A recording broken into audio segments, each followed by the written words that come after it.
Donc, commençons la remédiation sur l'activité 2. Donc, sur l'activité 2, certains avaient commencé pendant le, euh, le travail au collège. Vous voyez que cette activité 2 était prévue de nouveau pour que vous puissiez vous-même vous évaluer, que moi ensuite je puisse vous donner mon avis. Il est bien évident que si vous avez fait le travail sérieusement et que vous l'avez fait à la maison, vous pouvez quand même vous auto-évaluer. Je vous rappelle les différents critères pour s'auto-évaluer et pour avoir les 2 points verts, parce que c'est ce qu'on vise.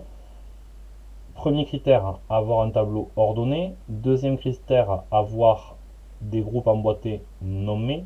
Troisième critère, obtenir les boîtes et les noms sur l'arbre. Quatrième critère, que les groupes et les couleurs correspondent à l'arbre, au tableau et aux colonnes.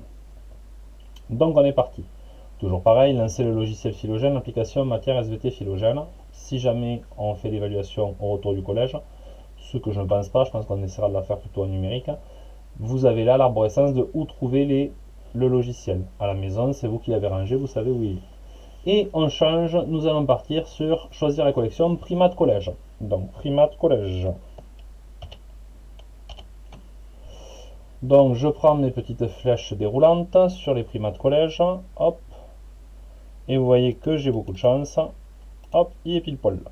Donc soit dans la liste déroulante, soit dans les petites illustrations, et je clique sur OK. Vous voyez que j'ai beaucoup moins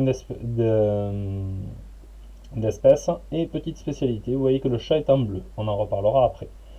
Une fois que cette espèce a été faite, comme d'habitude, je regarde mon activité, et sur mon activité, je vois qu'il y a marqué cliquez sur l'icône construire une matrice. Cliquez sur l'icône construire une matrice, je vous le rappelle, l'icône construire une matrice, dans le logiciel Phylogène, il se trouve là, je clique dessus. Je ne me trompe pas, et je regarde bien quels sont les différents êtres vivants que je veux dans cette activité. Je veux le chat, le chimpanzé, le gorille, l'homme, le macaque et le tarsier. Donc, hop, je sélectionne le chat, le gorille, le macaque, le tarsier, l'homme, 2, 4, 5. Je vérifie de l'autre côté. Non. Chat, chimpanzé, gorille, homme, macaque, tarsier. Ah, j'ai oublié le chimpanzé. J'ai oublié le chimpanzé. Donc, je vais le rajouter. Et j'ai bien mes 6 êtres vivants. Très bien. Maintenant, les attributs. Les attributs que je vais vouloir mettre dans ce tableau sont coccyx, on l'a vu, c'est l'os qui permet de faire la fusion entre le bassin à l'arrière de la colonne vertébrale. Les narines rapprochées, c'est ce qui permet de faire la différence entre un museau, une truffe et un nez. Les ongles, on les a vus entre les ongles, les sabots, euh, les orbites fermées, c'est le fait que chez nous, derrière le crâne, il y a des os, les poils faciles, les pouces opposables, je vous le rappelle, c'est le fait qu'on puisse faire la pince avec ses doigts. Donc je vais dans le logiciel et je rajoute ces différents attributs. Coccyx, narines rapprochées, ongles, orbite fermée, poils, pouces opposables. Et je vais venir compléter, d'accord, le coccyx du chat. On dirait qu'il y en a un tout petit là, donc je vais marquer présent.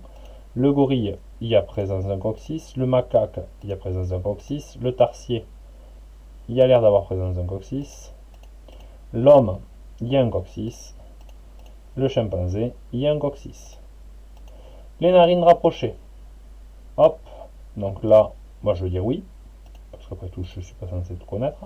Les narines non fendues. Elles ont l'air rapprochées aussi. Je vais dire oui. Le macaque, narines rapprochées non fendues. Oui. Le tarsier, narines fendues et écartées. Donc je vais dire non. L'homme, ah, il n'y a plus pour l'homme. Bon, je vais dire oui. Le chimpanzé, narines rapprochées, je vais dire oui. Les ongles, le chat, je veux dire absent parce que ce sont des griffes. Le gorille, on me dit qu'il y a des ongles, donc je mets oui. Le macaque, on me dit qu'il y a des ongles, je mets oui. Le tarsier, de nouveau, on me dit qu'il y a des ongles, je mets oui. L'homme, on me dit qu'il y a des ongles, de nouveau, je mets oui. Et le chimpanzé, je mets oui aussi. Les orbites fermées, vous voyez que derrière, alors en haut on a l'arcade sourcilière, en dessous chez nous ce qui donne l'arcade zygomatique. Chez le chat, du coup, absent, c'est creux derrière. Le gorille, orbite fermée. Le macaque, orbite fermée, c'est écrit. Le tarsier, orbite ouvert. Vous voyez qu'au fond de l'orbite, il y a une grosse cavité. L'homme, orbite fermée. Le chimpanzé, orbite fermée. Les poils, présence de poils chez le chat. Présence de poils chez le gorille. Présence de poils chez le macaque. Chez le tarsier. Chez l'homme. Et chez le chimpanzé. Pouce opposable, pas chez le chat. Le chat a une patte, pas une main. Pouce opposable chez le gorille, oui. Chez le macaque, oui. Chez le tarsier, oui. Chez l'homme, aussi. Et chez le chimpanzé, aussi. Je vérifie. Ah, vous voyez que j'ai fait plusieurs fautes. Apparu en rouge.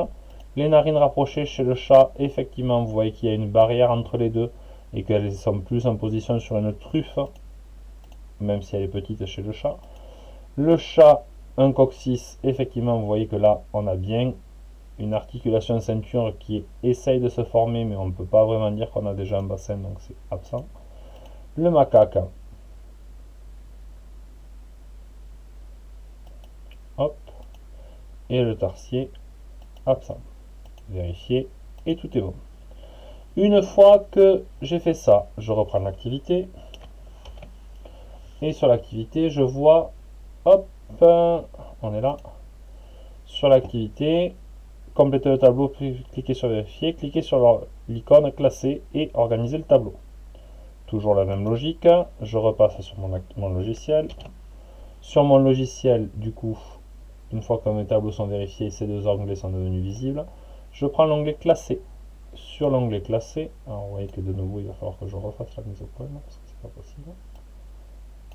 Je vais vous le. Voilà. Ça sera mieux comme ça. Donc, on avait dit qu'on allait classer en cliquant sur l'onglet organiser le tableau. En surbrillance verte, puis je déplace du plus plein au moins plein.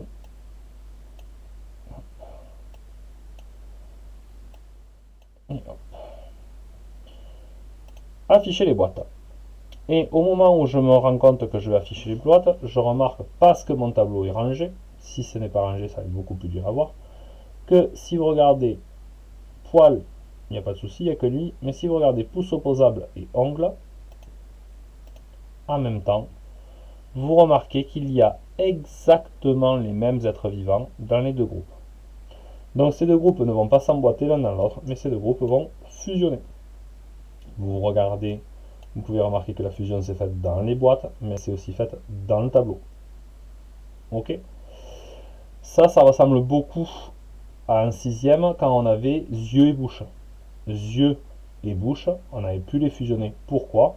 Pour la bonne et simple raison qu'il y avait exactement les mêmes êtres vivants dans les yeux et exactement les mêmes êtres vivants dans la bouche. Vous le voyez arriver gros comme une maison, regardez cela là, narines rapprochées et orbite fermée. Ce sont exactement les mêmes. Donc je vais aussi là pouvoir fusionner mes boîtes. Donc ça c'est une nouveauté qu'on voit dans l'activité 2, c'est que quand les boîtes se constituent exactement des mêmes êtres vivants, et pour les mêmes attributs, je peux fusionner mes boîtes. Une fois que je suis là, je fais apparaître la plus grande, hop.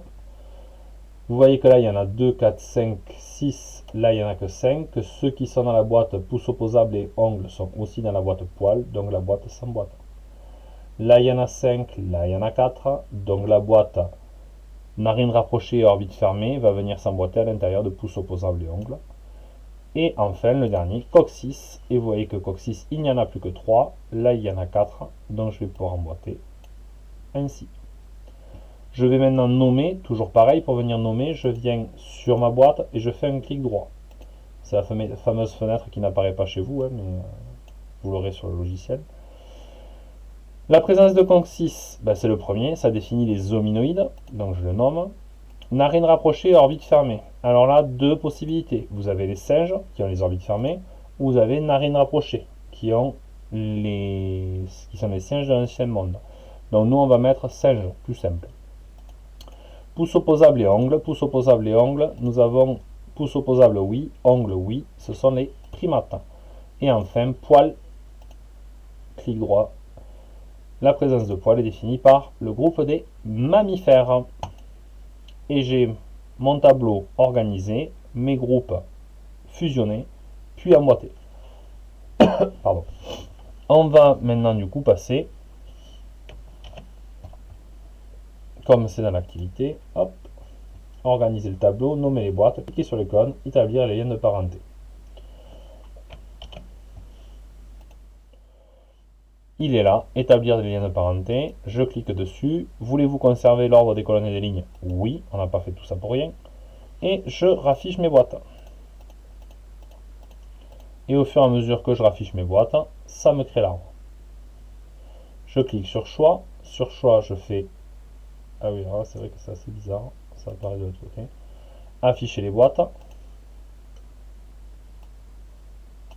Et afficher les noms. Mammifères, primates, groupe non nommé. Ah, il me prend... Ah ben on a oublié là. Donc c'est pas grave, je peux le nommer après. J'ai pas dû cliquer sur valider sur les singes. Donc mammifères, primates, singes, hominoïdes. Et j'ai bien les groupes là. Par contre, de nouveau, vous pouvez remarquer décalage de couleur entre les mammifères, les primates, les singes et les hominoïdes. Pour ça, je désélectionne du plus petit au plus grand et je resélectionne du plus grand au plus petit.